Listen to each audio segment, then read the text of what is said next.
Eu sinto que a minha fé é tão fraca, tão pequena. Às vezes eu não consigo crer, às vezes eu tenho dúvidas, eu vacilo na minha fé. Então eu diria para você, bem-vindo ao clube. Você é normal. Tamo junto nessa. Inclusive, eu até diria que preocupante seria se fosse o contrário. Se você chegasse aqui batendo no peito e se arrogando do tamanho da fé que você tem. Então eu oraria para ti, para Deus te dar a devida humildade e colocar no seu devido lugar. Mas é comum que a nossa fé tenha falhas, tenha vacilos. É comum que nós tenhamos dúvidas na nossa fé. Até os próprios discípulos de Jesus, que caminharam com ele durante 3 anos, face a face, vendo Jesus no dia a dia, também tiveram dúvidas e inclusive tiveram que em um certo momento pedir: Senhor, aumenta-nos a fé. Os próprios discípulos, quem dirá nós, para nos arrogarmos uma fé grande?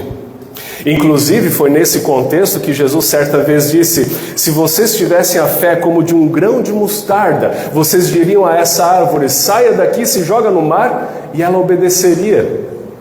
Eu não sei se vocês já fizeram o teste, mas comigo não funcionou. A árvore não obedeceu. Eu fico pensando, qual o tamanho da minha fé, né? Imaginando o grãozinho de mostarda. Vocês já viram um grão de mostarda? Ínfimo, né? Mínimo. E é isso que Jesus compara ao tamanho da nossa fé. Mas vamos entender melhor o que afinal de contas Jesus quis dizer com isso. E eu convido você a ler comigo o texto bíblico de Lucas 17, os versículos 5 até o 10. Lucas, capítulo 17, os versículos 5 até o 10. Que diz assim: então os apóstolos disseram ao Senhor: aumenta-nos a fé. Ao que o Senhor respondeu: se vocês tivessem fé como um grão de mostarda, diriam a esta moreira: arranque-se e transplante-se no mar, e ela obedeceria. E continua no versículo 7: qual de vocês, tendo um servo ocupado na lavoura ou em guardar o gado, lhe dirá quando ele voltar do campo: vem agora mesmo, sente-se à mesa? Não é verdade que ao contrário lhe dirá: prepare o meu jantar, apronte-se, sirva-me enquanto eu como e bebo, depois você pode comer e beber? Será que ele terá de agradecer ao servo por ter feito o que lhe havia ordenado? Será que ele deveria agradecer ao servo por ter feito aquilo que lhe havia ordenado? Assim também vocês, depois de terem feito tudo o que lhes foi ordenado, digam: somos servos inúteis, porque fizemos apenas o que deveríamos fazer. Somos servos inúteis, pois fazemos apenas o que deveríamos fazer. É intrigante esse texto de Jesus, não é verdade? Para entender ele melhor, é preciso a gente olhar um pouco o contexto dele. Primeiramente, a gente olhar quem são os ouvintes de Jesus, para quem Jesus está dizendo essas parábolas. E a gente percebe, olhando nos versículos anteriores, no capítulo e também nos versículos imediatamente anteriores, que Jesus está naquele momento com 2 públicos distintos. Tem 2 tipos, digamos assim, de pessoas ouvindo Jesus. Por um lado, Jesus segue ainda, como no capítulo anterior, que nós pregamos na semana passada, falando aos fariseus. Você lembra quem eram os fariseus? Os religiosos da época, aqueles que achavam-se bons o suficientes, aqueles que achavam que tinham uma grande fé, aqueles que achavam que tinham mais fé do que os outros, batiam no peito e se arrogavam da sua fé. Esses estavam entre os ouvintes, mas também estavam entre os ouvintes de Jesus naquele contexto os seus discípulos, que eram um grupo de pessoas simples, pessoas pecadoras, pescadores, publicanos, prostitutas. Essas pessoas, gente marginalizada, também estava entre os ouvintes de Jesus. Pessoas das quais muito facilmente se diria, talvez os fariseus assim diriam: esses não têm fé, esses não sabem de nada, esses aí não entendem nada, não creem em Deus. Percebe? Os dois públicos estão ouvindo Jesus. E me parece que essa parábola de Jesus justamente se dirige a esses dois grupos. Me parece que para os fariseus, aqueles orgulhosos da sua fé, que Jesus dirige os versículos 7 a 10, quando, começando de trás para frente, aqui o texto bíblico, né? No versículo 7 a 10, ele traz essa imagem de um servo que acha que tem que ser agradecido pelo seu senhor por ter feito o que lhe ordenava. Não sei se pegaram essa cena que Jesus descreve aqui, né? Alguém, um servo, imagina naquele contexto, eu já falei sobre isso em outro culto também, contexto da escravidão, diferente do que nós imaginamos, mas era um servo, alguém que tinha que cumprir as obrigações do seu senhor, do seu patrão. E esse servo, na figura que Jesus diz, ele acha que por ter feito o seu trabalho, ele merece um agradecimento, um elogio do seu senhor. E Jesus traz essa realidade e diz: não, só fez a sua obrigação, porque é isso que você precisa fazer. Por isso, ele disse: depois de terem feito tudo o que lhes foi ordenado, digam: somos servos inúteis, porque fizemos apenas o que deveríamos fazer. Era parte da nossa função. Ou seja, para os fariseus, Jesus está dizendo esses versículos, dizendo mais ou menos assim: baixa a crista, porque a fé que vocês têm não é grande coisa. Não é nada mais do que vocês deveriam ter. Baixa um pouco o orgulho, não se acha tanto, porque essa fé que vocês têm é o mínimo que se espera de vocês. Afinal de contas, vocês são o povo escolhido por Deus justamente para essa fé. Baixa um pouco seu orgulho. Por isso Jesus conta essa pequena parábola para os fariseus. Mas creio eu que é para os discípulos que Jesus dirige os versículos 5 e 6, que talvez são o centro desse texto bíblico. E Jesus conta para eles esse versículo do tamanho da fé, da árvore que se arranca e se joga no mar, em resposta a um pedido que eles fazem. Você reparou qual é esse pedido que eles fazem para Jesus? Está ali no versículo 5. Eles pedem: Senhor, aumenta-nos a fé. Os discípulos de Jesus estavam pedindo para Jesus: aumenta nossa fé. E esse pedido, ele vem justamente em resposta ao versículo 3. Nós não lemos o versículo 3, mas deixa eu te dizer do que se trata aqui o versículo 3. Se você tem a Bíblia em papel, até pode conferir. No versículo 3, Jesus diz para esses discípulos que eles deveriam exortar os seus irmãos, as outras pessoas, quando flagradas em algum erro, e perdoar essas pessoas quando se arrependessem. Ou seja, Jesus está confiando para os seus discípulos esse ministério da exortação, de corrigir outras pessoas e de perdoar outras pessoas. E diante desse desafio de falar para outras pessoas da palavra de Deus, corrigir outras pessoas, esses discípulos agora têm esse sentimento de incapacidade, de talvez inaptidão, talvez um certo melindre com a tarefa que Jesus estava confiando para eles. E eles olham para si mesmos diante dessa tarefa que estão recebendo de Jesus, olham para dentro de si mesmo e dizem: como é que eu vou fazer isso se a minha fé é tão pequena? Eu não sou capaz de fazer isso que Jesus está me pedindo, essa tarefa que Ele está me confiando.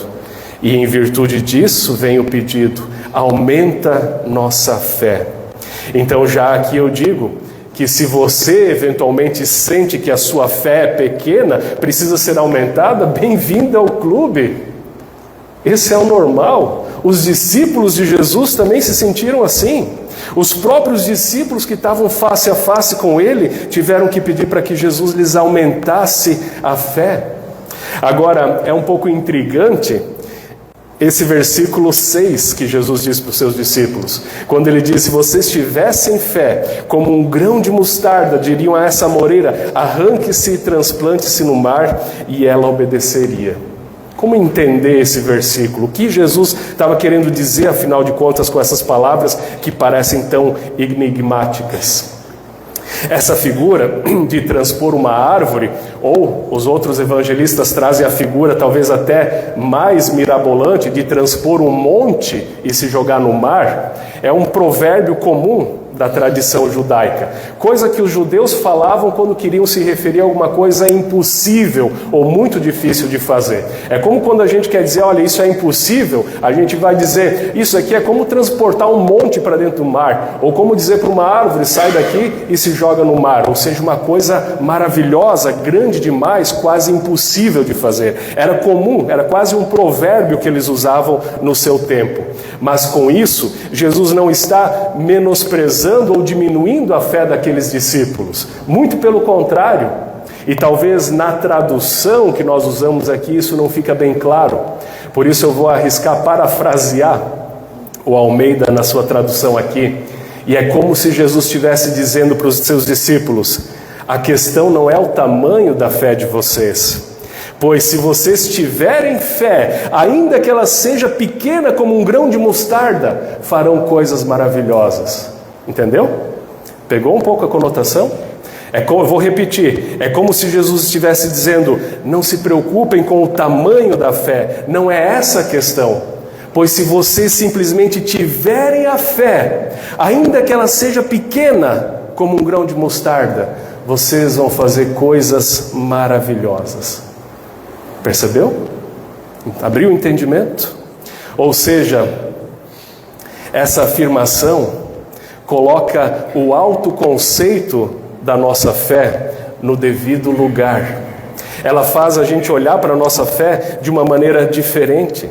Talvez para aquele que é orgulhoso e bate no peito achando que a sua fé é grande, esse próprio versículo diz, baixa a bola, tua fé não é tudo aquilo. Não é a questão da fé ser grande ou pequena. Mas para aquele que é humilde, como os discípulos que estavam lá diante de Jesus, esse versículo é como que dissesse, confia que a fé que você tem é a fé que você precisa ter. Confia, a fé que você tem é a fé que você precisa ter. Mais ou menos essas palavras são as palavras que Jesus está dizendo para esses discípulos. E é muito importante a gente ter o nosso autoconceito da nossa fé no devido lugar. Nem se achar de mais, nem se achar de menos, até porque não é tanto sobre a gente, é mais sobre o próprio Deus. E é importante a gente ter isso claro, porque senão a gente corre um risco perigosíssimo, que eu vou chamar aqui da comparação das fés. Plural de fé é meio complicado, né? A comparação das fés. Não dá para comparar a minha fé com a fé do outro. Não faça isso. Não fique olhando para o outro e pensando que a fé dele é maior do que a sua. Não. Olhe simplesmente para dentro do seu coração. E a fé que Deus lhe dá, essa é a sua fé. Que Deus pode sim aprimorar, que Deus pode sim mudar conforme a sua própria vontade. Mas, perceba, até isso é Ele quem faz. Por isso eu arrisco dizer, inclusive, que é um grande engano entender que a fé é produção própria. Guarda essa palavra.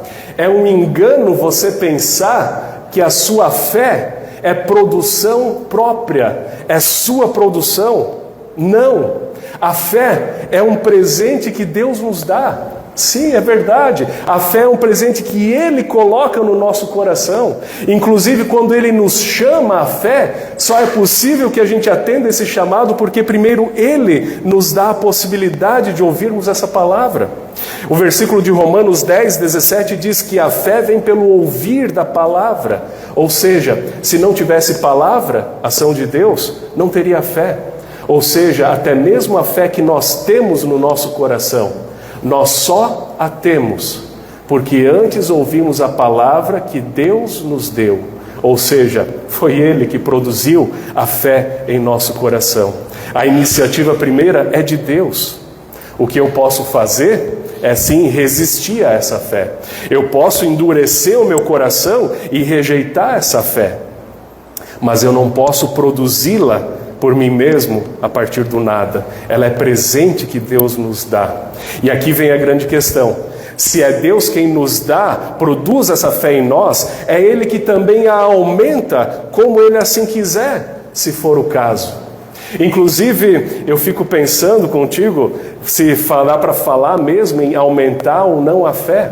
Será que a fé é de fato medida em tamanho? Qual seria a medida que se usa para medir a fé? Qual é a escala que se usa para medir a fé? Será que é em metros? Você tem tantos metros de fé, eu só tenho tantos metros de fé? Ou talvez seja metros cúbicos, né? Não sei. Ou talvez dá para medir a fé em litros. Já parou para pensar? Ou talvez desse para medir a fé em graus, né? Seria bom, né, se a gente tivesse um termômetro para medir a fé, né? Botava debaixo do braço da pessoa e dizia, ó, esse tem tanto de fé, aquele tem tanto de fé. É possível fazer isso? Não, não é possível. Por isso você entende que falar em tamanho de fé é uma imagem, é uma comparação usada para que a gente possa entender o que Jesus está querendo explicar aqui. E, inclusive, o próprio Jesus, em muitos lugares, usa essa imagem. Por exemplo, quando ele diz aos discípulos, homens de pequena fé. Veja, de novo, os discípulos sendo chamados de homens de pequena fé. Para uma mulher que foi curada, Jesus diz, grande é a tua fé. Já Paulo, para os coríntios, ele fala sobre o crescimento na fé. Percebe? É uma outra imagem. Agora aqui a fé é algo que cresce, como uma planta que vai brotando. Aos Tessalonicenses, Paulo usa ainda uma outra figura. Ele fala sobre completar o que falta na fé de vocês. E eu acho bonita essa imagem atribuída à fé aqui. Completar a fé, como se a fé fosse algo que pudesse ser completada, como você vai completando um recipiente, sabe? Eu estou indo para falar com vocês para completar a fé em vocês. Perceba que falar em tamanho é uma comparação. Não dá para medir a fé. Jesus está querendo dizer para nós que a fé é um presente de Deus e que dá esse crescimento. Na verdade, eu gosto também da imagem de dizer que a nossa fé ela pode ser lapidada. Eu gosto dessa imagem. Ela não está na Bíblia, mas a fé como algo em nós que pode ser lapidado como um diamante. São imagens que tentam descrever de forma material uma realidade que é imaterial, que é espiritual, que os nossos olhos não veem. E por isso simplesmente que a gente usa imagens para falar, por exemplo, de tamanho de fé. Mas não tem como medir a fé propriamente dita. Por isso, observe inclusive que a fé, que não dá para medir, é um fenômeno exclusivo do ser humano. Não sei se você já reparou isso. Só o ser humano é que é capaz de ter fé. Observou isso? Fé diz respeito àquela dimensão do ser humano que é mais do que o seu físico, é mais do que o corpo. O ser humano não é apenas carne, osso, sangue. O ser humano não é apenas aquilo que a gente consegue ver. Tem uma dimensão espiritual no ser humano, que é justamente aquilo que a gente não consegue ver. Por exemplo, só o ser humano é que tem aquele anseio pelo sentido da vida. Já observou isso? Deus parece que colocou em nós algo que nós chamamos de consciência, que faz com que a gente enxergue o mundo e a vida de um outro jeito, que nada no restante da criação tem essa característica. E essa consciência faz com que a gente olhe para a nossa vida e busque pelo sentido daquilo que a gente faz. Só o ser humano é que faz isso. Só o ser humano é que precisa de fé. O seu cachorrinho, ele não está preocupado com o dia de amanhã, né? Por que eu estou no mundo? Por que eu existo? Para ele não, tanto faz. Isso não importa para ele. Só nós, seres humanos, que temos essa demanda da transcendência, da espiritualidade, da fé. E sabe, entender isso é fundamental para a gente inclusive não cair numa idolatria da fé. Ah, o que é isso, pastor? Idolatria da fé? Sim. A gente pode cair no erro de idolatrar a fé. Isso é quando você confia mais na sua fé do que no próprio Deus. Entende o que eu estou falando? Quando você confia mais na sua fé do que em Deus. Ah, mas fé não é confiança em Deus? Sim, mas tem gente que inverte isso. Porque eu tenho muita fé, porque eu faço e acontece, porque a minha fé é tão grande que eu faço as coisas acontecer. Calma lá, você está confiando na sua fé, e aí a sua fé já virou inclusive idolatria. A sua fé tomou o lugar de Deus. Cuidado com isso. Ou inclusive quando você começa a acreditar que a fé de uma outra pessoa é maior do que o próprio Deus. Ah, isso acontece muito. E inclusive tem que ter cuidado com isso. Ah, porque eu estou com algum problema, eu vou lá no fulano. E o fulano que tem muita fé vai orar por mim, então eu vou ser curado. Então a minha situação vai se resolver. Ah, tem que ir lá no Beltrano, porque aquele sim, ele faz uma oração forte. A oração daquele é poderosa, ele tem muita fé. Quando ele ora, então Deus cura. Calma aí, a tua fé está no fulano ou está em Deus? Entendeu? É assim que nasce o benzimento, é assim que nasce a idolatria. Quando a gente confia numa pessoa, na fé daquela pessoa, em vez de confiar em Deus. A sua fé é a ligação com Deus. A fé que Ele colocou no seu coração é suficiente para ti, e é o próprio Deus quem pode aprimorar, lapidar essa fé. Muito cuidado, o poder não está na fé de uma pessoa, o poder está em Deus. Guarde isso.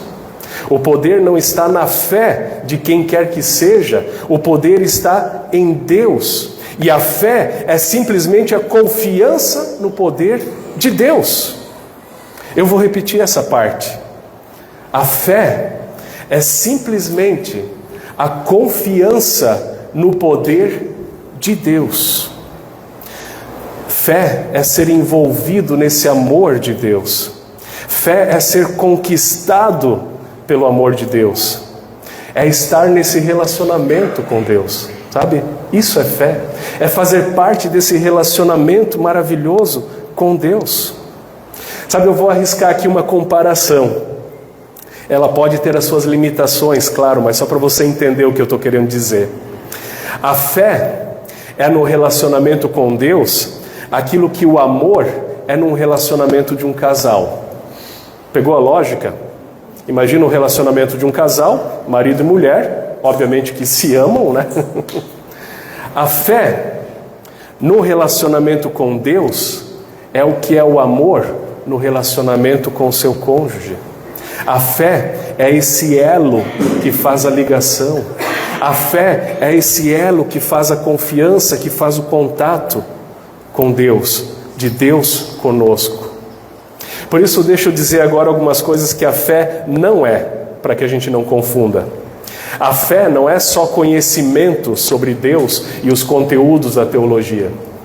Esse é um erro comum dos pastores, inclusive, né? Quando a gente sai da faculdade de teologia, a gente sai assim meio orgulhoso, né? Agora eu conheço muita coisa sobre Deus. E a gente acha que isso é fé. Não. Saber coisas racionalmente sobre Deus, isso ainda não é fé.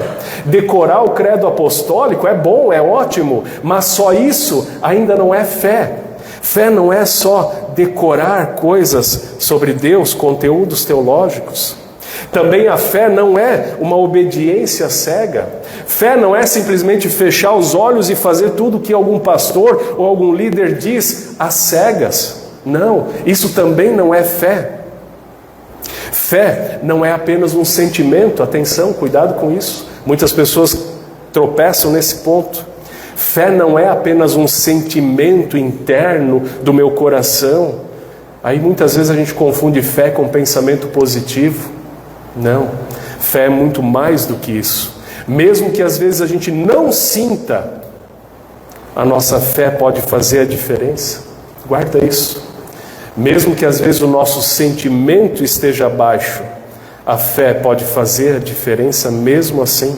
Fé não é só pensamento positivo. É até difícil definir, conceituar o que é fé, mas eu arrisco dizer algumas palavras aqui para entender o que é fé.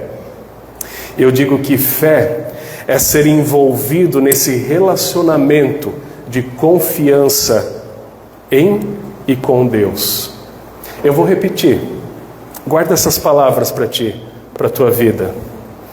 Fé é ser envolvido nesse relacionamento de confiança com e em Deus. Então, se é assim, não se preocupe se a sua fé é pequena. Não se preocupe se você tem momentos em que fraqueja, em que duvida. Isso faz parte. Basta que você tenha a fé e deixa que Deus vá lapidando essa fé em seu coração, produzindo, crescendo, aumentando, colocando, como você queira chamar, essa fé em seu coração. Inclusive, eu arrisco dizer que se você se preocupa com o tamanho da sua fé, é sinal que ela está ali. Porque se você não tivesse a fé, não estaria nem aí para isso. Se você se preocupa com o tamanho da sua fé, significa que ela ali está. E isso é o que te basta. Basta a fé que você tenha, mas deixa que Deus a transforme, melhore, lapida ou a faça crescer. Para finalizar, eu quero trazer uma imagem que talvez exemplifica bem, diante desse sentimento de pouca fé, talvez o que a fé significa. Numa praça estava um grupo de crianças correndo e brincando, quando de repente uma delas sofre um esbarrão, cai no chão, se machuca e ela vai correndo para sua mãe. Aquela sua mãe pega aquela criança no colo, põe os braços em volta dela e a criança vai se acalmando, com os braços sustentando aquela criança. Ela vai se aquietando, vai se tranquilizando, a dor vai passando e chega ao ponto que ela inclusive adormece nos braços daquela mãe. Isso é fé. Estar nos braços de Deus, como aquela criança nos braços de sua mãe. E é isso que a gente precisa. É isso que nos basta. Amém.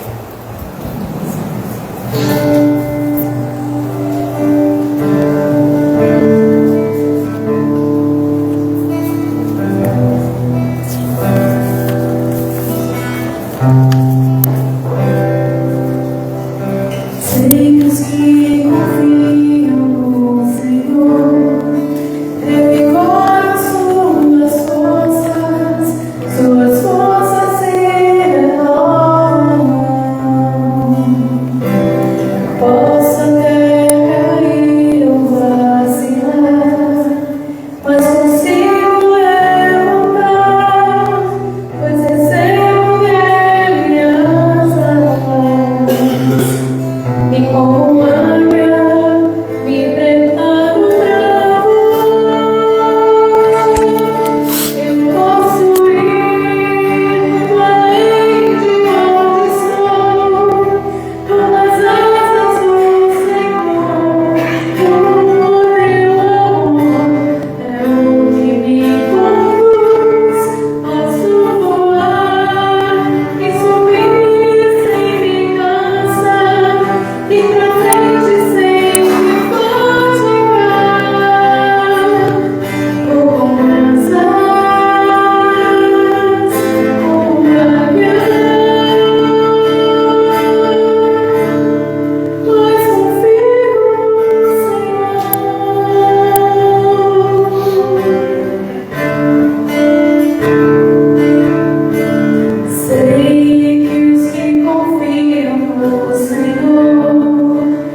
Eu não sei para vocês, mas parece que olhando a interpretação, parece que ainda mais forte o sentido da letra. Até as lágrimas. Assim você apela, né? Quero compartilhar com a igreja também alguns recados, alguns avisos.